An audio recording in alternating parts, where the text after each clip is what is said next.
Okay, so in the first class that we did, we covered some reasons for periodic trends, and the major one is how the energies of the different electrons in the orbitals change as we build up our periodic table. And then this has to do with the effective nuclear charge that these outer valence electrons see due to the screening from the other electrons within the atom. So that's the so-called Z effective.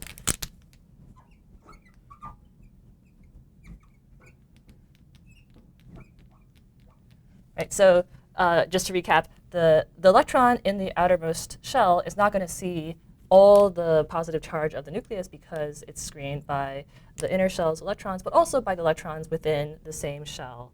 And the major point to remember from last time was that different orbitals shield different amounts depending on how much they penetrate to the core and their shapes. Yes, and then so the fact that we mentioned last time that it was really important for was the atomic radius. So the size of your atom, these outer electrons, the greater the Z effective they see, the smaller your atom is going to be because it's going to be that greater electrostatic attraction. So this time, we're going to extend this Z effective and these energies of these electrons to other periodic trends are going to be important now that we start thinking about making molecules.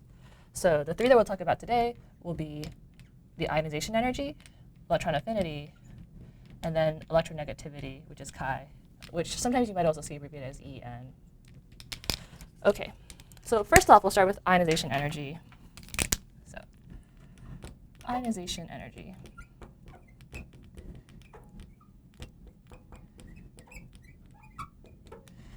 And so this is defined as the energy required to remove an electron from an atom or an ion in the gas phase. So more specifically, if we have, let's say, here's our atom, and it can also be some ion, N plus charge, and most importantly, it's in the gas phase, how much energy does it take to go to these products, which is you add one more positive charge, N plus 1 plus, and remember, it's still in the gas phase, and then we have our free electron. And the key point is to remember that this is going to be endothermic. It takes energy to excite that electron away because it's stabilized by the positive charge of the core. Okay, so if you think about it, the energy, the ionization energy, the energy it takes to pop that electron off away from the core is going to be related to Z effective. So the greater the Z effective it is, the greater the positive charge, the more stabilized that electron is, the harder it's going to be to ionize it, so the greater the ionization energy is going to be. So the typical trends are that typically as ionization energy goes up, as you grow across a period, and again, this is due to because the effective nuclear charge the electron sees is going to be higher. And then, but as we go down a group, as we go higher and higher shells, our valence electrons are going to be further and further away from the nucleus. So because of that, again, it'll take less energy because it's further away. The electrostatic attraction that's going to feel to the positive nucleus is going to be less. So it will go down as we go down a group. And then, this is due to the size. So I can pull up a plot of ionization energies. And so here is we're plotting the atomic number versus the ionization energy. And as you can see, in general, we have this overall increase. So here's lithium. This is we're going across the second period. Lithium to neon, we generally go up. And then as we go to the outer shell, as we go further away, it's going to drop down. Sodium is going to be easy to ionize. And then as we go across to argon, it's going to be harder and harder. So hopefully this intuitively makes sense. Z effective is going up as we go across the period, and then drops back down as we go down a shell, or go up a shell rather. Okay, and I want to point out a couple discontinuities. So in addition to these trends, what we see here, let me see if I can go to the right spot here. So if you look at this spot over here, we have a little drop. And that is going to be between lithium, beryllium, boron, and then carbon, and then nitrogen. And then there's a second drop over here. This is between Oh wait, sorry, this is nitrogen and oxygen. There we go. And then there's this, another discontinuity over here, which is between a beryllium and boron. And so these exceptions are between going from, so over here, this one is going 2A to 3A. So instead of going the typical trend, 2A to 3A, we would expect it, the ionization energy to be greater because Z effective is increasing. But in fact, we see that it drops down. So boron has a lower ionization energy than beryllium. And the reason for this is because we're going from the 2s to the 2p. So beryllium is helium 2s2. So we're popping up that s electron. And then boron is 2s2, 2p1.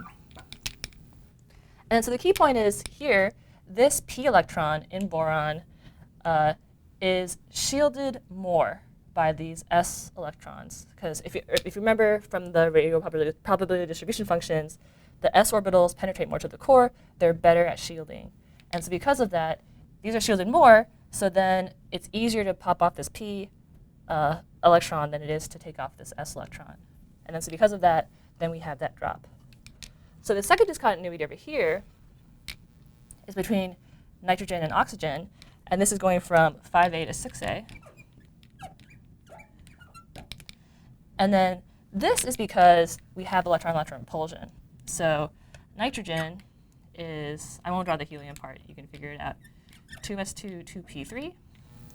And then oxygen is 2s2, 2p4. And then so you might have learned this before in high school maybe as there's some sort of magical stability of the half-filled shell. But what it really is that if you think we have 3 degenerate p orbitals, so px, py, pz, this is the so-called m sub l, quantum numbers 1, 0, -1. And then so in nitrogen, based on Hund's rules, the ground state is where they're all half-filled. But then if you want to fill in that 4th electron, into our 3 orbitals, our 4th electron has to occupy one of these already filled orbitals. So what's happening is you have 2 electrons now in the same orbital. They're going to repel each other. So it's electron-electron repulsion that causes this.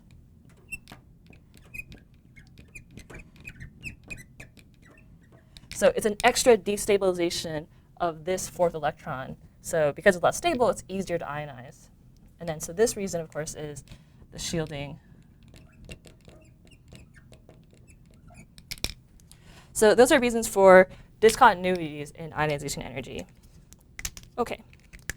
Yes. So next, let's talk about electron affinity. Let me quickly erase.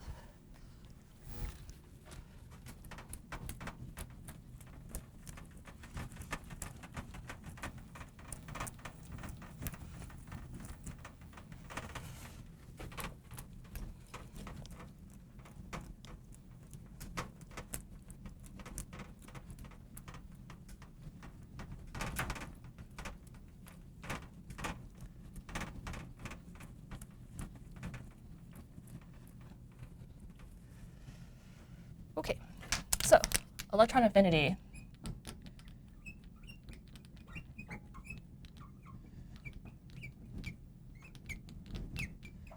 And so this is the energy that's released when an atom gains an electron. It becomes negatively charged.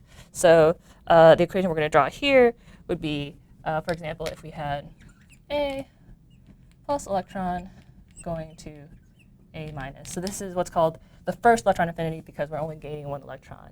And this one, unlike ionization energy, which was endothermic, this is exothermic. It releases energy. OK. So typically, by convention, remember exothermic reactions, you're written as less than 0, and endothermic reactions are greater than 0. They're positive. OK. So in this case, this again follows Z effective in general, because again, how much energy this electron that we're adding is stabilized is going to be, again, by that positive charge that it sees. So typically,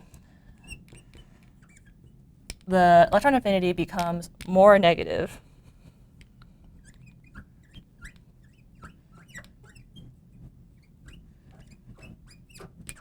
across the period. Oops, sorry.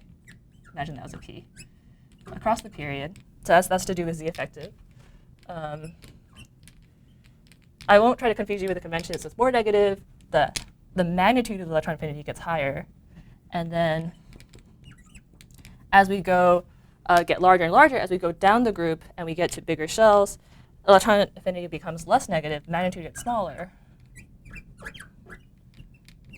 down the group. And then this again is due to size. OK.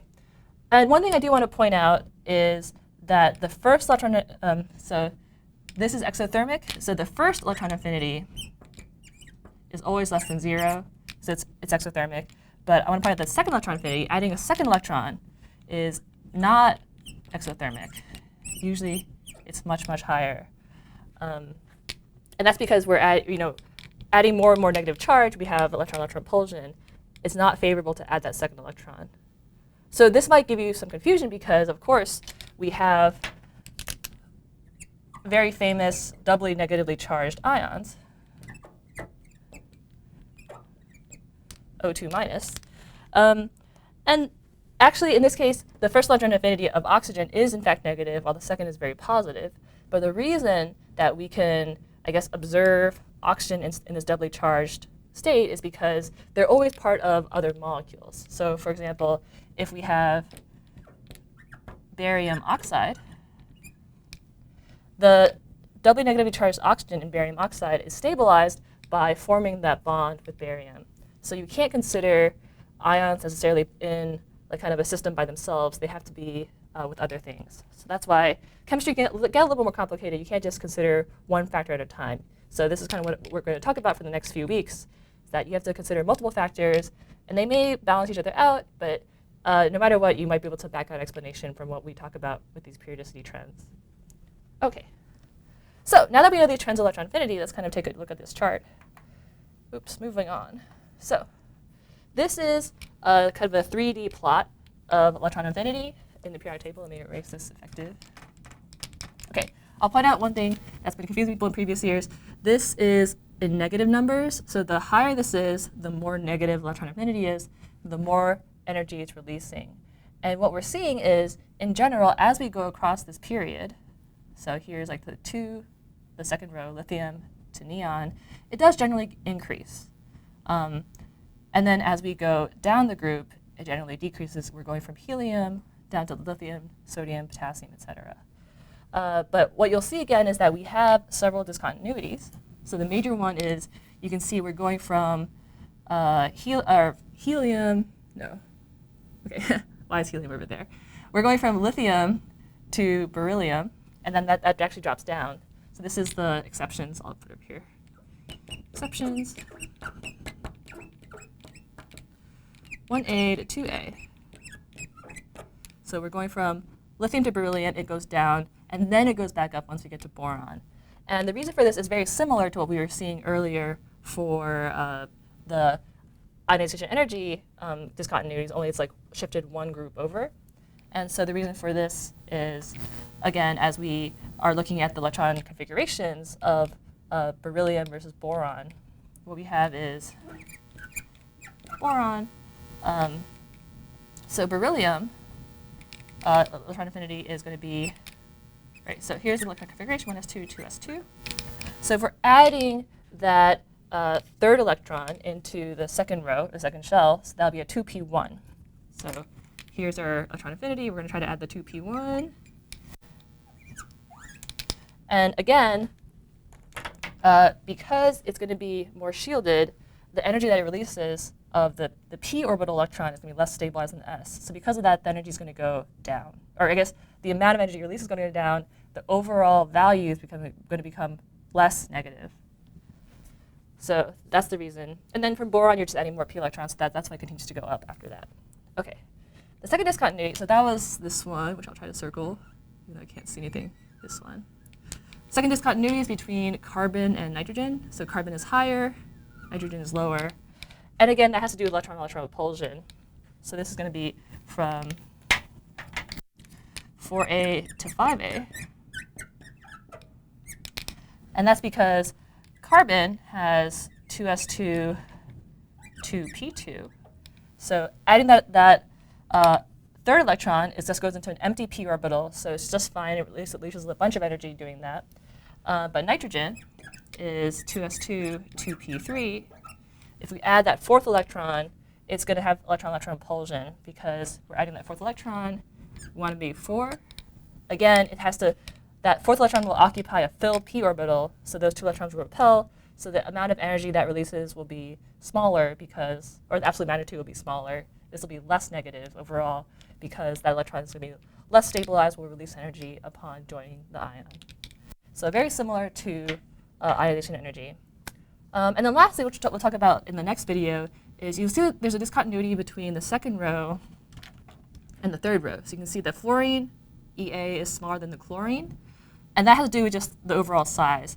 The second row elements are much, much smaller than the third row. So because of that, as you try to add that extra electron in, it's going to repel more than if you try to add to one where the shells are more diffuse and larger. OK, great.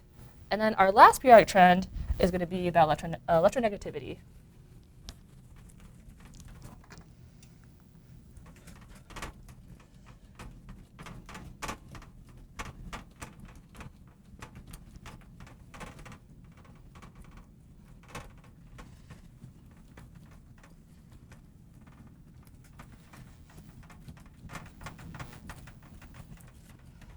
Electronegativity.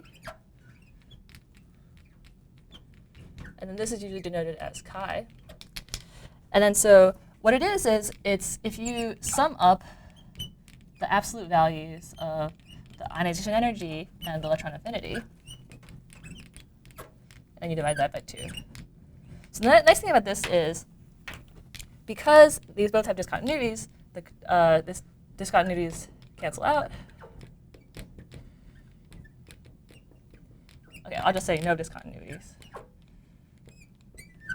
in electronegativity. Oops. But it in general follows the same trends as we saw with IE and EA in the sense that chi goes up as you go across the period. And because they're just summing up together, so it's got to follow the similar trends. And then chi is going to go, well, of course, it's going to go down as you go down a group. Same reasons. And then what it is really, it's, let me write it out. This is, chi is the ability of an atom to draw electron density towards itself.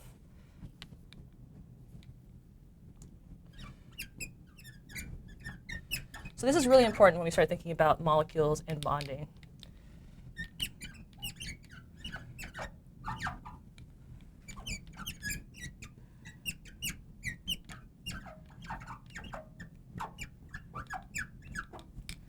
So here are our general trends. Okay, here's a periodic table with the different electron affinities, electronegativities rather.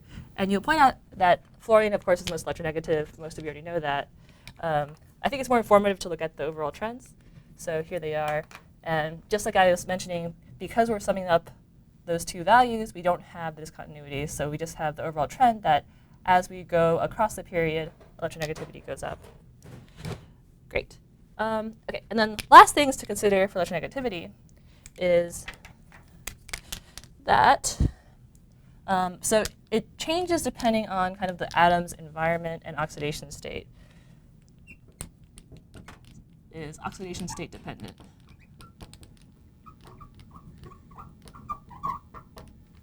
So differently charged ions will draw electron density differently to themselves. The higher your oxidation state is, the more electronegative you've got to be, right? You have more positive charge. You want those electrons more.